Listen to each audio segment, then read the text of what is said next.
Assalamualaikum warahmatullahi wabarakatuh. Alhamdulillah. Allahumma sholli wa sallim wa barik ala sayyidina Muhammad wa ala alihi wa ashabihi wa man irtadah, amma ba'd. Yang saya hormati Ketua Takmir Masjid Al-Badar Abah Haji Abdul Malik beserta seluruh jajaran Takmir Masjid Al-Badar ini, hadirin yang berbahagia. Alhamdulillah, jikalau hari ini udah masuk tanggal 18, kalau kita lihat di aplikasi kalender Indonesia, itu tanggal 1 Ramadan itu jatuh pada hari Senin. Tapi kalau saya lihat di kalender yang ada di rumah, yang dikeluarkan oleh Pondok Pesantren Mambaul Ma'arif Denanyar, 1 Ramadan itu tertanggal di situ hari Selasa. Apakah hari Senin atau hari Selasa, berarti Ramadan kurang 11 atau 12 hari lagi kita sudah masuk Ramadan. Maka ketika Ramadan sudah masuk seperti ini, mudah-mudahan kita semua ini termasuk apa yang sesuai dengan maqalah man fariha bidukhuli Ramadan haramallahu jasadu ala niran. Siapa yang bahagia, yang bergembira dengan masuknya Ramadan, maka kegembiraan kita ini mudah-mudahan mengantarkan ridha Allah, sehingga Allah betul-betul mengharamkan jasad kita dari api neraka. Dan saking pentingnya Ramadan itu, lau ta'lamu ma fi Ramadan, andaikan kita semua tahu apa yang ada di Ramadan ini, fadilah-fadilahnya, keberkahan-keberkahannya yang dibentangkan oleh Allah, latamannau Ramadaнаkullah, maka sungguh kita sangat mengharapkan bahwa sepanjang tahun ini kita mengharap bahwa semuanya Ramadan. Semuanya Ramadan. Kenapa? Berdasarkan hadis yang diriwayatkan oleh Imam Ibnu Huzaimah, Ramadan itu memang betul-betul istimewa. Saking istimewanya sehingga disebutkan dengan syahrun azimun mubarak, bulan yang agung lagi diberkahi. Apa itu berkah? Berkah itu adalah bertambahnya kebajikan, kebaikan, ketenangan dan kebahagiaan. Maka tentu orang yang memperoleh keberkahan Ramadan itu adalah orang-orang yang memang betul-betul memanfaatkan Ramadan ini dengan sebaik-baiknya. Karena apa?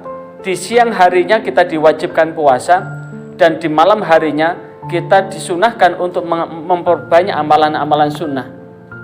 Bahkan saking wajibnya, ada satu orang yang dengan sengaja meninggalkan puasa. Di dalam kitab Targhib wa Targhib, sengaja loh ya, tanpa ada halangan apapun yang disebutkan di dalam Al-Quran surah Al-Baqarah ayat 184. Itu ada 3. Yang pertama, wa in kuntum maridun, sakit, au ala safarin, dalam bepergian. Kemudian yang ketiga adalah wa man lam yutiqunahu, orang yang sepuh sekali, yang pikun, yang sehingga tidak memungkinkan untuk berpuasa. Di luar itu semuanya adalah wajib. Tanpa ada halangan itu, kemudian dia sengaja untuk berbuka, sengaja dia tidak berpuasa, maka andaikan dia bertaubat, kemudian taubatnya itu dia mengganti 1 hari itu dengan 1 tahun berpuasa, maka 1 tahun berpuasa itu tidak bisa menutup 1 hari yang ditinggalkan itu. Nah, inilah yang kemudian paling tidak Ramadan ini adalah bagian dari kita yang usia kita ini sangat pendek, kesempatan kita untuk berbekal menuju kehidupan di akhirat yang sangat lama. Maka bekal dan dikumpulkan dalam bulan Ramadan ini begitu penting. Termasuk tadi kita sudah didata bergotong royong untuk menyediakan buka puasa, bergotong royong untuk menyediakan, menyisihkan sekian bungkus dan sekian bungkus. Yang tujuannya apa? Kita bergotong royong untuk berbagi pahala. Kenapa? Karena di dalam riwayat hadis Imam Ibnu Huzaimah pula disebutkan bahwa siapa yang memberi berbuka puasa orang yang puasa, maka Allah akan memberikan pahala terhadap orang yang berpuasa itu tanpa mengurangi sedikit pun pahala yang Allah berikan. Berarti tadi ada yang daftar 15, ada yang daftar 10, berarti setiap kali memberikan berbuka itu, maka di saat itu akan mendapatkan pahala 10 orang yang sedang berbuka. 10 orang yang berbuka. Ada yang 20 tadi, berarti selain Allah memberikan pahala puasanya, Allah memberikan pahala 20 orang yang sedang berbuka itu. Maka karena ini prinsipnya adalah gotong royong bersama-sama, barangkali dari tanggal 1 sampai tanggal terakhir bulan Ramadan itu ada kiranya puasa-puasa kita yang kurang sempurna, maka lewat memberikan berbuka itu menutup kekurangan puasa kita. Tapi ingat, namanya berbuka itu adalah makanan dan minuman yang pertama kali masuk ke kerongkongan kita. Karena ini sifatnya gotong royong, paling tidak yang hadir ini kita sudah berbagi berbuka, maka paling tidak kalau kita buka puasa bersama di sini, jangan minum di rumah, jangan makan di rumah. Tapi sebelum adzan ke sini, karena sebelum berbuka kita sempatkan untuk ngaji, saya sama Abah Anas bergantian untuk nambah ilmu. Paling tidak 5 menit atau 10 menit atau 15 menit sebelum maghrib datang ke sini. Akan berbeda ceritanya jikalau nunggu adzan maghrib dulu, di rumah minum, makan, kemudian di sini makan, itu sudah tidak masuk dalam kategori memberikan buka puasa. Karena ini adalah sifatnya adalah berbagi pahala, monggo, tidak usah sungkan, semuanya monggo. Karena ini adalah sifatnya adalah gotong royong. Kita nikmati bareng, dari kita, untuk kita, dan kembali pada kita. Dan kemudian masing-masing adalah berkesempatan untuk berbagi pahala dan mengambil pahala. Dari apa? Dari berbuka itu. Dan inilah yang kemudian yang menjadi catatan kita. Jangan sampai kemudian saat di awal ini, karena di sebelum kita berbuka kan kita ngaji dulu. Yang ngaji yang paling sering ya Cak Yasin, hanya 5, tapi ketika berbuka lebih dari 180 ya Pak Alimun ya, 180, berarti yang ngaji itu hanya sekitar, kalau laki-laki 5, kalau perempuan itu 15 lah, berarti 5 tambah 15 itu hanya sekitar 20. Tapi piring yang keluar itu adalah sekitar antara 170 sampai 180. Berarti pahala yang terbentangkan hanya diambil dari 20 orang itu. Dari 140 orang ini tidak masuk dalam hadis ini. Makanya karena ini sifatnya adalah berbagi pahala, monggo. Kalau sudah niat untuk berbuka bersama di rumah, jangan minum dulu, jangan makan dulu. Tapi makanlah makanan yang ada di sini, minumlah minuman yang ada di baru. Ini namanya berbagi pahala. Yang kedua, di dalam hadis yang diriwayatkan oleh Imam Muslim, lisaim farhatan, bagi orang yang berpuasa itu akan mendapatkan 2 kebahagiaan, yafrahuhuma. 2 kebahagiaan itu antaranya adalah idza aftara fariha bifitrihi, ketika kita berbuka maka berbahagia dengan bukanya itu. Apa maknanya? Bahwa makanan apapun, minuman apapun bentuknya, kalau sudah masuk di kerongkongan, tak peduli hanya ketemu air putih, maka air itu terasa nikmat. Apapun terasa nikmat. Itulah yang disebut dengan fariha bifitrihi, bahagia dengan bukanya. Yang kedua, wa idza laqiya rabbahu, apabila ketemu Tuhannya, fariha bisaumihi, bahwa puasa ini adalah betul-betul kita merasa diawasi oleh Allah, merasa dekat dengan Allah. Maka inilah yang kemudian betul-betul Allah akan membentangkan itu.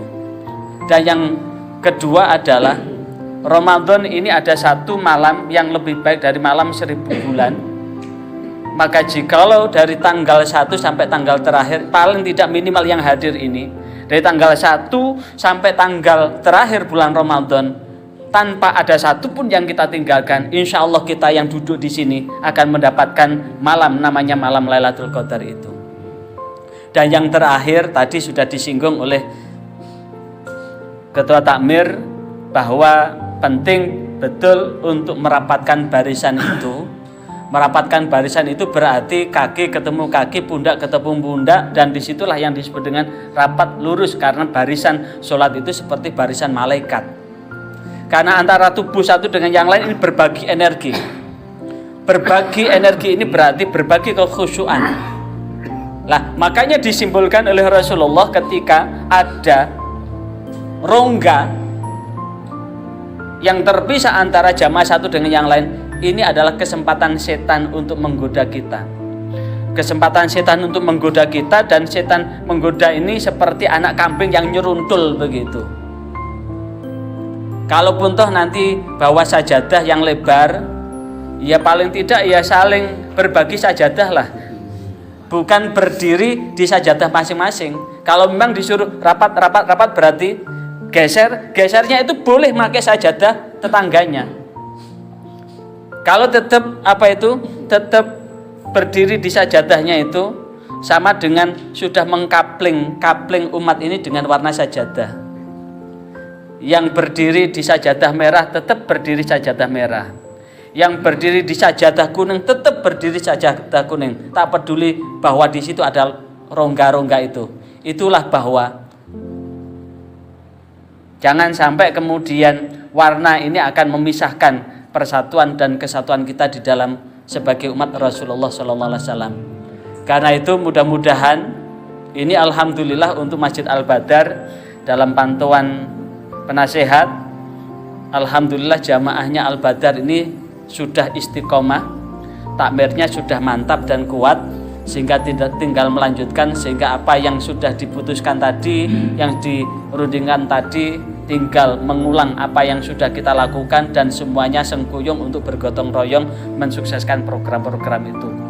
Maka itu yang menjadi catatan kita, bahwa mudah-mudahan ini menjadikan keridhaan Allah Subhanahu wa taala buat kita semua, sehingga dengan keridhaan itu akan mengantarkan keselamatan, keberkahan buat hidup dan kehidupan kita baik di dunia maupun di akhirat. Mari kita tutup dengan Ummul Quran suratul Fatihah. Niat kita mudah-mudahan Allah bentangkan rahmatnya, bentangkan ridhonya, bentangkan maghfirahnya, dan kebentangkan keberkahan buat diri kita. Umur kita ini mudah-mudahan barokah, keluarga kita pun mudah-mudahan barokah, anak turun kita pun barokah, seluruh jamaah dari Masjid Al-Badar pun barokah, dan keberkahan ini mudah-mudahan kumpul kita seperti ini bukan kumpul di dunia, tapi di akhirat kita dikumpulkan dalam Jannatun Naim, surga yang penuh dengan kenikmatan yang Allah sediakan buat orang-orang yang ada di jalan yang Allah ridhai. Al-Fatihah. A'udzubillahi minasyaitonir